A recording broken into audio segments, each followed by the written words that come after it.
Chapter 2 the earth and the changes on it. ये chapter करेंगे हम आज। इस चैप्टर को हम 3 पार्ट्स में करेंगे और सभी पार्ट्स आपको वीडियो की डिस्क्रिप्शन में और प्लेलिस्ट में मिल जाएंगे। तो आप एक बार वीडियो की डिस्क्रिप्शन और प्लेलिस्ट को ज़रूर चेक कर लेना। ये इसका फर्स्ट पार्ट है, तो शुरू करते हैं।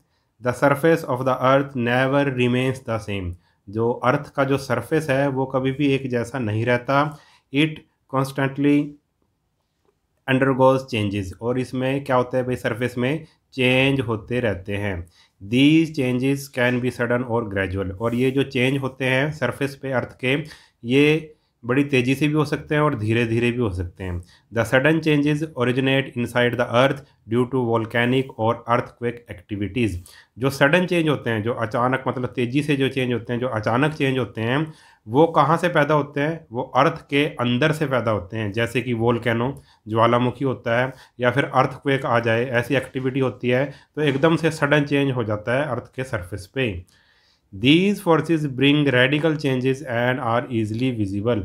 और ये जो फोर्सेस हैं, जैसे अर्थक्वेक हो गया या वोल्केनोज हो गए, ये बहुत ही तेज़ी से चेंज लेकर आते हैं अर्थ के सरफेस पे और इसे आसानी से देखा जा सकता है। जो चेंजेस होते हैं, जैसे मान लो अर्थक्वेक आ जाता है तो वो क्या करता है, कई बार तो ज़मीन भी फट जाती है और जो अर्थक्वेक के कारण, और जो बिल्डिंगें वगैरह हैं वो गिर जाती हैं, कहीं पे ज़मीन धंस जाती है। ठीक है, ऐसे काफ़ी चेंजेस हो जाते हैं अर्थक्वेक के कारण।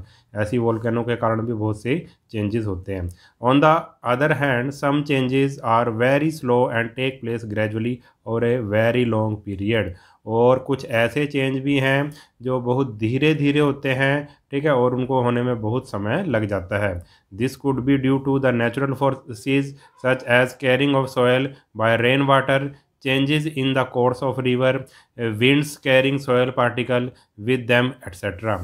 This could be due to the natural forces. और ये नेचुरल फोर्सेस के कारण हो सकते हैं, जैसे कि carrying off soil by rain water. जो जब बारिश होती है तो बारिश अपने साथ जो मिट्टी की जो कण हैं उनको बहा कर ले जाती है, मिट्टी को अपने साथ बहा कर ले जाती है।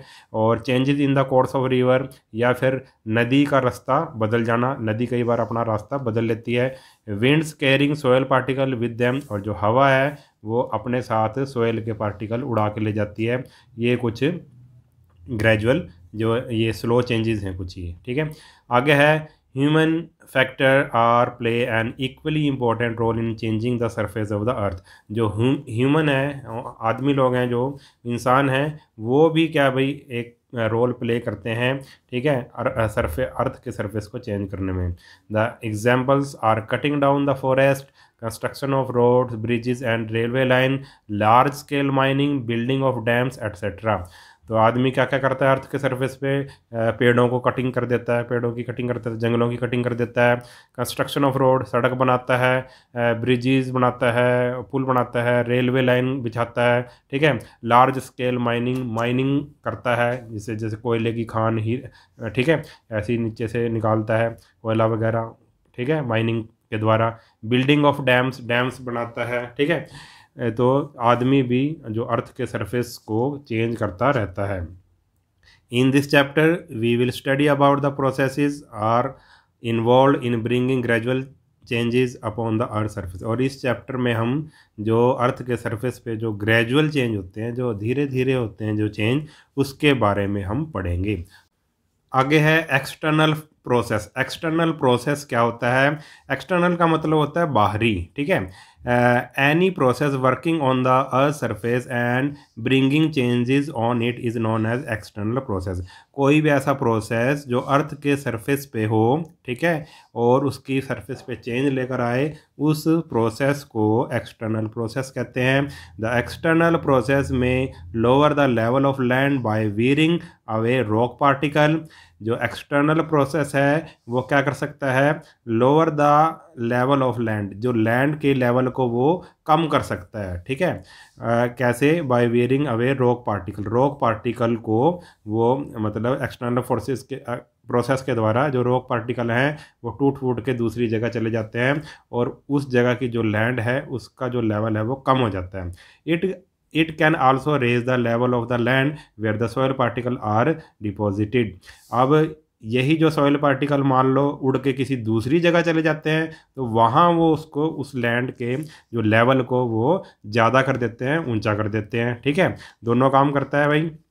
The soil particle external processes include changes on account of weathering and gradation। जो एक्सटर्नल प्रोसेस होता है वो किसके कारण होता है, उसमें कौन कौन से आता है भाई? वेदरिंग आती है और ग्रेडेशन। वेदरिंग और ग्रेडेशन के कारण होता है। ये वेदरिंग और ग्रेडेशन क्या होता है, इसको हम अभी आगे पढ़ते हैं।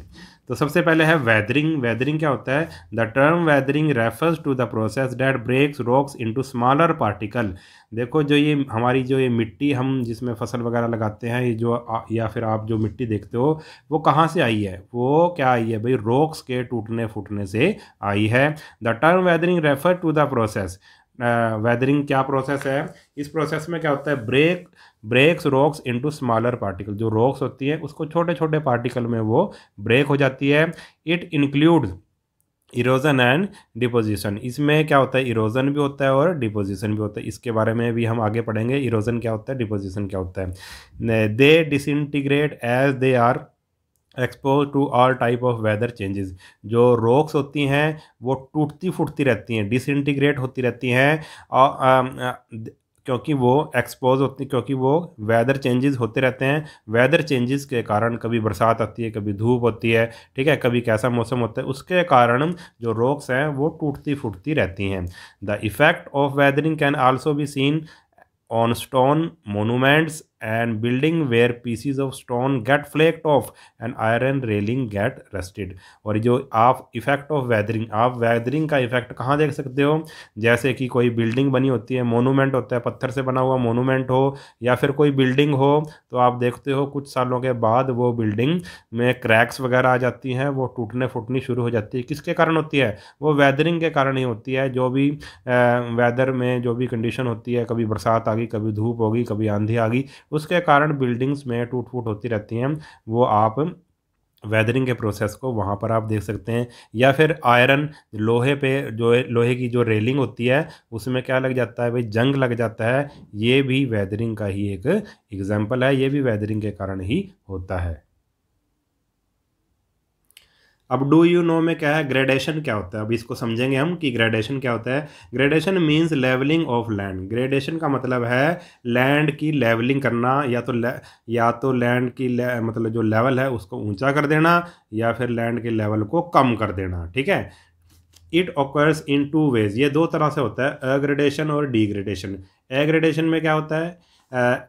Aggradation means adding of sediments and raising the level of land. A gradation में क्या होता है? जो सेडिमेंट्स होते हैं, सेडिमेंट का यहाँ पे मतलब है जैसे कि मान लो हवा है, हवा कहीं से धूल मिट्टी को उड़ाकर ले जाती है और कहीं दूसरी जगह पर उस धूल मिट्टी को गिरा देती है, इकट्ठा कर देती है। तो वो क्या है भाई? वो धूल मिट्टी क्या है? सेडिमेंट्स हैं। ठीक है, ऐसी कोई नदी पहाड़ों में से आती हुई पत्थरों को तोड़ती हुई अपने साथ मतलब छोटे छोटे पत्थरों के कण या मिट्टी को बहाकर ले आती है और दूसरी जगह पर उसको इकट्ठा कर देती है, तो वो क्या है? वो सारी चीज़ें क्या है? वो मिट्टी वगैरह, गाद वगैरह क्या है? वो सेडिमेंट्स हैं। ठीक है, aggradation means adding the sediments and raising the level of the land. ठीक है, इसका मतलब है एडिंग ऑफ सेडिमेंट, कि भाई लैंड का जो लेवल है वो इससे क्या हो जाता है? भी ऊंचा हो जाता है। नदी या हवा के द्वारा या किसी अन्य के द्वारा वो लैंड का जो लेवल है वो ऊंचा हो जाता है, उसको कहते हैं aggradation. Degradation means breaking and wearing away of the sediments and lowering the level of land. और जो डिग्रेडेशन है वो एग्रेडेशन का उल्टा है। इसमें क्या होता है? जो लेवल होता है लैंड का वो क्या हो जाता है भाई? कम हो जाता है, क्योंकि उस वहाँ पर जो सेडिमेंट्स होते हैं उसमें ब्रेकिंग होती है, वेयरिंग अवे होती है। उसको वह मान लो कहीं पर जो मान लो एक चलो रेत का एक टीला बना हुआ है और बहुत तेज़ आंधी आती है और उस रेत के टीले में से रेत को उड़ाकर ले जाती है, तो क्या होगा भाई? उस लैंड का जो लेवल है वो क्या हो जाएगा भाई? कम हो जाएगा। यानी कि वो सेडिमेंट को वहाँ से उठाकर कहीं दूसरी जगह ले गई, तो जहाँ से उसने उठाया है, हवा ने जहाँ से उस सेडिमेंट्स को उठाया है, तो वहाँ का लेवल क्या हो जाएगा भाई? कम हो जाएगा, तो इसको कहते हैं डिग्रेडेशन। अब इरोजन पढ़ लेते हैं। इरोजन क्या होता है? इरोजन और denudation refers to gradual wearing and carrying away of all those loose particle and of disintegrated rocks which lie exposed on the earth's surface by the weathering agent of gradation, running water, wind, moving ice and sea waves।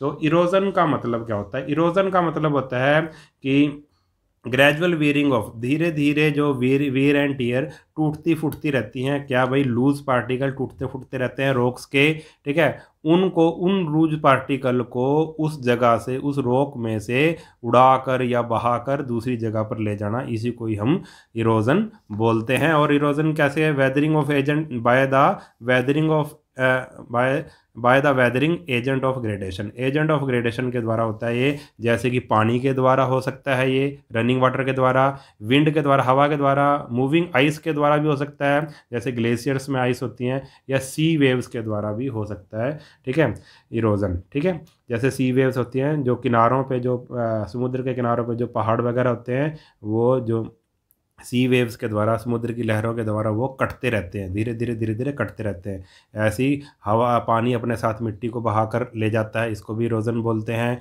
या फिर हवा अपने साथ मिट्टी को उड़ा कर ले जाती है, इसको भी इरोजन बोलते हैं। आगे है डिपोजिशन। डिपोजिशन क्या होता है? Deposition refer to the laying down of sediment which have been carried from distance part of the earth surface by various agent of gradation. Agent of gradation के द्वारा, ठीक है। एजेंट ऑफ ग्रेडेशन कौन कौन से हैं? पानी के द्वारा, रनिंग वाटर है, विंड है, मूविंग आइस है, सी वेव्स के द्वारा जो भी सेडिमेंट्स, मैंने बताया था ना सेडिमेंट्स क्या होते हैं, जो भी सेडिमेंट्स मतलब होते हैं, उन सेडिमेंट को कहीं पर बिछा देना, कहीं पर रख देना, ठीक है, कहीं पर उसको क्या कर देना? लेइंग डाउन कर देना उस सेडिमेंट को, ठीक है।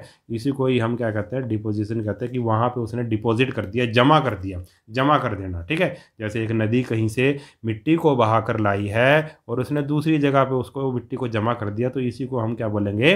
डिपोजिशन बोलेंगे। The continuous process of deposition result in the formation of soil and other places at other places. और जो कॉन्टीन्यूस प्रोसेस होता है, जो ये लगातार जो प्रोसेस होता है डिपोजिशन के द्वारा, इसके द्वारा ही क्या बनती है भाई? मिट्टी बनती है।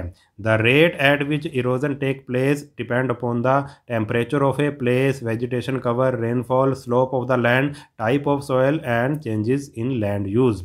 अब जो इरोजन है, इरोजन का मतलब आपको पता है ना, किसी चीज़ को बहा कर ले जाना, उड़ा कर ले जाना किसी चीज़ को, ठीक है, उसको क्या बोलते हैं? इरोजन। जैसे पानी किसी चीज़ को बहा कर ले जा रहा है, तो मिट्टी को बहा कर ले जा रहा है, तो सॉइल इरोजन होगा। या फिर हवा उड़ा कर ले जा रही मिट्टी को, वो भी सॉइल इरोजन है, ठीक है। और इसकी रेट किस पे डिपेंड करती है भाई? कि सॉइल इरोजन, जो इरोजन है वो ज़्यादा होगा या कम होगा, किस पे डिपेंड करता है? वहाँ के टेम्परेचर पे डिपेंड करता है कि वहाँ का टेम्परेचर कैसा है। वेजिटेशन कवर पे डिपेंड करता है कि वहाँ पर कैसे पेड़ पौधे पाए जाते हैं, ठीक है। अगर कहीं पर ज़्यादा पेड़ पौधे हैं, घास है, तो वहाँ की मिट्टी आसानी से नहीं उड़ेगी, आसानी से पानी के द्वारा नहीं बहेगी, ठीक है। तो इस पे डिपेंड करता है। रेनफॉल पे डिपेंड करता है, बारिश कितनी होती है। स्लोप ऑफ लैंड पे, कि भाई लैंड की ऊंचाई कितनी है, ठीक है। टाइप ऑफ सॉइल पे, वहाँ वो मिट्टी किस तरह की है, हल्की मिट्टी है तो आसानी से उड़ जाएगी, आसानी से बह जाएगी, ठीक है। And changes in land use, और जो भी चेंजेस हैं लैंड का यूज़ करने में, उस पर डिपेंड ये करता है, ठीक है। तो इस पार्ट में हम इतना ही करेंगे। अगर वीडियो आपको अच्छा लगा है तो चैनल को सब्सक्राइब कर लेना और वीडियो को अपने सभी दोस्तों के साथ शेयर ज़रूर कर देना। मिलते हैं नेक्स्ट वीडियो में, तब तक के लिए नमस्कार।